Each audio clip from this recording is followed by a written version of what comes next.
അല്ല ആദ്യമേ ഞാൻ കൈ കൊടുത്ത ലൈക്ക് അതൊന്നും എനിക്ക് ഓർമ്മയില്ല. അത്ര അന്നേരം ഒന്നും ആരും ഇവാലുവേറ്റ് ചെയ്യാൻ ഉള്ള ടൈം അല്ല. നമ്മുടെ മെന്റൽ വേറെയാണ്, ജസ്റ്റ് കയറിയതുള്ളൂ. ഇപ്പൊ ഞാൻ കാണുമ്പോ ലൈക്ക് അവളുടെ ഒരു ഫോട്ടോ ഇങ്ങനെ നിൽക്കുന്ന ഒരു ഫോട്ടോ ഉണ്ട്. ഫോട്ടോ കാണുമ്പോഴത്തേനും ഭയങ്കര ബോൾഡ് അല്ലെങ്കിൽ ഭയങ്കര സ്ട്രോങ് തന്നെയാണ്. Bold in the sense like കുട്ടിത്വമൊന്നും ഇല്ലാത്ത ഭയങ്കര ബോൾഡായിട്ട് സംസാരിക്കുന്നു അങ്ങനെയൊക്കെ. ബട്ട് എന്റെ ഡിഫറെന്റ് ആണ്. ഇങ്ങനെ ജോളിയായിട്ട് ഫണ്ണായിട്ട് സംസാരിക്കുന്ന ഒരാളാണ്.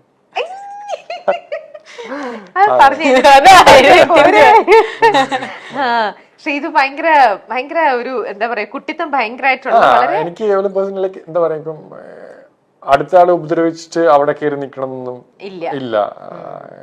അതെനിക്ക് അറിയാം. അതിൽ ശ്രീതുവിൽ ഒട്ടും ഏറ്റവും നെഗറ്റീവായിട്ട് തോന്നുന്നത് എന്താ ആ ഒരു ക്യാരക്ടറില്? നെഗറ്റീവ് ആൻഷ്യസ് ആവും കുറെ പെട്ടെന്ന്. എങ്ങനെ എന്തെങ്കിലും ചെറിയ കാര്യങ്ങളുണ്ടെങ്കിലും ഒക്കെ അവൾ തന്നെ സോൾവ് ചെയ്യും. ബട്ട് സ്റ്റിൽ ആ ഒരു മൊമെന്റില് ടെൻഷൻ ആയിട്ട് അയ്യോ അങ്ങനെ ഇങ്ങനെ പറ്റുന്നില്ല. അങ്ങനെ എത്ര ദിവസം അങ്ങനെ ടൈമിന് പെട്ടെന്ന് ആവും, പിന്നെ അത് പോകും, അന്നേ പോകും. പിന്നെ ഞാൻ വെളിയിൽ കാണിക്കില്ല. വെളിയിൽ കാണിച്ചില്ലേലും മറ്റുള്ളവർക്ക് മനസ്സിലാവുന്നുണ്ടല്ലോ. ഇല്ല, അർജുനക്ക് മേ ബി മനസ്സിലായിട്ടോ, പക്ഷെ ഞാൻ കാണിക്കില്ല. ഓക്കെ, മാക്സിമം അങ്ങനെ നിങ്ങളുടെ ലൈഫിലേക്ക് ഏറ്റവും കൂടുതൽ ഇൻഫ്ലുവൻസ് ചെയ്തിട്ടുള്ള ഏതെങ്കിലും ആക്ടേഴ്സോ അല്ലെങ്കിൽ ഇന്നൊരാളുടെ എല്ലാ മൂവീസും ഒരു സ്റ്റഡി മെറ്റീരിയൽ എന്നുള്ള രീതിയിൽ തന്നെ ആണെങ്കിലും അങ്ങനെ ശ്രീതു? എനിക്ക് ഓരോരുത്തരുടെ കിട്ടിയും ഒന്നൊന്ന് നമ്മൾ കത്തിക്കാന്ന് ഞാൻ വിചാരിക്കുന്നു. ഓരോരുത്തരും ഓരോ ഡിഫറെന്റ് ആയിട്ട് തന്നെ ഉണ്ടാവുമല്ലോ. സോ എനിക്ക് ലൈക്ക് ഓരോരുത്തർ മലയാളം മൂവീസും തമിഴ് മൂവീസും കാണാനും മോസ്റ്റ്ലി തമിഴാണ്. സൂര്യ സാർ വേണമെങ്കിൽ ഞാൻ പറയാം.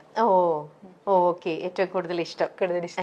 വേറെ എന്തൊക്കെയാണ് നിങ്ങൾ നല്ലൊരു സിനിമയിലേക്ക് അല്ലെങ്കിൽ നല്ലൊരു കഥാപാത്രം ചെയ്യാൻ വേണ്ടിട്ട് നിങ്ങൾ നിങ്ങളെ തന്നെ എന്തൊക്കെ ചെയ്തിട്ടാണ് ട്രെയിൻ ചെയ്തുകൊണ്ടിരിക്കുന്നത്? ഞാൻ ഈ പറയുന്നത് മാത്രം കഥാപാത്രത്തിലേക്ക് ആയിട്ടില്ല, ജസ്റ്റ് അല്ല എന്നാലും നിങ്ങൾ എയിം ചെയ്യുന്നത് അത് തന്നെയാണ്. ഞാൻ ഇപ്പോൾ ചെയ്തുകൊണ്ടിരിക്കുകയാണ് ഒരു മൂവി. അപ്പൊ അതെനിക്ക് ബിഗ് ബോസിൽ നിന്നാണ് വന്ന ഒരു മൂവിയാണ്, ജിത്തു സാറിന്റെ. പറയാൻ പറ്റുമോ? അത് ആസിഫ് അലി അപർണ അവരെല്ലാം ചെയ്യുന്ന ഒരു പടത്തില് ഷൂട്ടിംഗ് കഴിഞ്ഞോ? ഇല്ല, ഓൺഗോയിങ് ആണ്, നടന്നുകൊണ്ടിരിക്കുന്നത്. എനിക്ക് ബ്രേക്ക് ആണ്. അപ്പം അതിലെനിക്ക് ലേണിംഗ് ആണ്, ഫുൾ ലേണിംഗ് ആണ്. അത് അത്ര വലിയ ക്രൂവിന്റെ കൂടെ ചെയ്യുന്നു. ഇതിൽ നിന്ന് ചെയ്തോണ്ട് എനിക്ക് അവിടെ പോകുമ്പോൾ കുറച്ചൊക്കെ അറിയാൻ പറ്റി. അപ്പൊ എവറിഡേ ലേണിംഗ് പ്രോസസ്. അതിപ്പം ഇന്ന ആളൊന്നുമില്ല, ഓരോ ആൾക്കാരും കേൾക്കുന്നത്. പേഴ്സണലി ഞാൻ ലാൽ സാറിന്റെ ഞാൻ അഡ്മയർ ചെയ്യുന്നൊരു മനുഷ്യനാണ്. അപ്പം അങ്ങേര് പറയുന്ന നല്ല കാര്യം ഞാൻ ഫോളോ ചെയ്യാൻ നോക്കും. അല്ലെങ്കിൽ എനിക്കറിയില്ല, എനിക്ക് ഭയങ്കര ഇഷ്ടമാണ്. നമ്മുടെ ഒരു പ്രത്യേക ഒരു ഇതാണല്ലോ ലാലേട്ടൻ. എനിക്കറിയില്ല, ഇപ്പം ഞാൻ ഭയങ്കരമായിട്ട് മിസ് ചെയ്യുന്നുണ്ട്. എനിക്ക് ബിഗ് ബോസിനെ അട്രാക്ട് ചെയ്ത വീക്കെൻഡ് എപ്പിസോഡ് ലാസ്റ്റ് സാർ ഒന്ന് മിണ്ടാൻ പറ്റുന്നുണ്ട്. അതൊരു ഭയങ്കര മൊമെന്റ് ആണ്.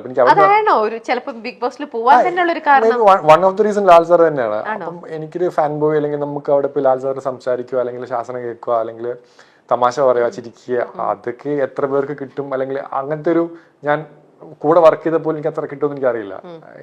പിന്നെ 100 ദിവസം കഴിഞ്ഞിട്ട് പിന്നെ വീക്കെൻഡ് സാറ്റർഡേ സൺഡേ ഒക്കെ ആ സമയമാകുമ്പോഴത്തേനും ഇതില്ല, ലാൽ സാറിനെ കാണാൻ പറ്റുന്നില്ല, സംസാരിക്കാൻ പറ്റുന്നില്ല. ഈവൻ ബിഗ് ബോസിന്റെ സൗണ്ട് ഒക്കെ ഞാൻ പേഴ്സണലി മിസ് ചെയ്തിട്ടുണ്ടായിരുന്നു.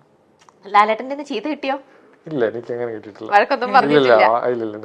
എന്തെങ്കിലും കാര്യത്തിൽ അപ്രീസിയേഷൻ കിട്ടിയോ? അതുണ്ട്. ലാൽ സാറ് കുറെ അപ്രീഷിയേറ്റ് ചെയ്യാണ്ട് തന്നെ. ഞാൻ എനിക്ക് വിഷുവിന്റെ സമയത്ത് എനിക്ക് പനിയാന്ന് പറയുമ്പോ എന്റെ ഇവിടെയൊക്കെ തൊട്ടൊക്കെ നോക്കി കൂടി. എനിക്കതൊക്കെ ഭയങ്കര വലിയ കാര്യമാണ്. ഇപ്പം ഇതിപ്പം റിലേറ്റ് ചെയ്യാൻ പറ്റും എല്ലാവർക്കും. ഇപ്പൊ നമ്മൾ അത്രയും അഡ്മയർ ചെയ്യുന്ന ഒരു മനുഷ്യൻ വന്നിട്ട് നമ്മൾ അത്രയും പാമ്പർ ചെയ്യുമ്പോഴത്തേക്കിന് അതിനേറ്റ ബെസ്റ്റ്. അപ്പൊ പനി വന്നത് തന്നെ നല്ലതെന്ന് തോന്നിയിട്ടുണ്ടാവും.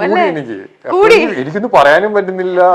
സാർ നോക്കി മോനെന്ന് വിളിക്കുമ്പോ തന്നെ നമുക്ക് അങ്ങനെ ആ ഒരു വിളി കേൾക്കുമ്പോ തന്നെ നമ്മള് ഇല്ലാതാവും. ഉറപ്പായിട്ടും. അപ്പൊ അടുത്തിരിക്കാനൊക്കെ ആണെങ്കിൽ ലാൽ സാറിന്റെ കൈ പിടിച്ച മൊമെന്റിലൊക്കെ ആണെങ്കിൽ ഞാൻ അതൊരിക്കലും എന്റെ ലൈഫിലെ ഏറ്റവും ബെസ്റ്റ് ടൈം ഞാൻ ബിഗ് ബോസ് ചെയ്യുന്ന ടൈമാണ്.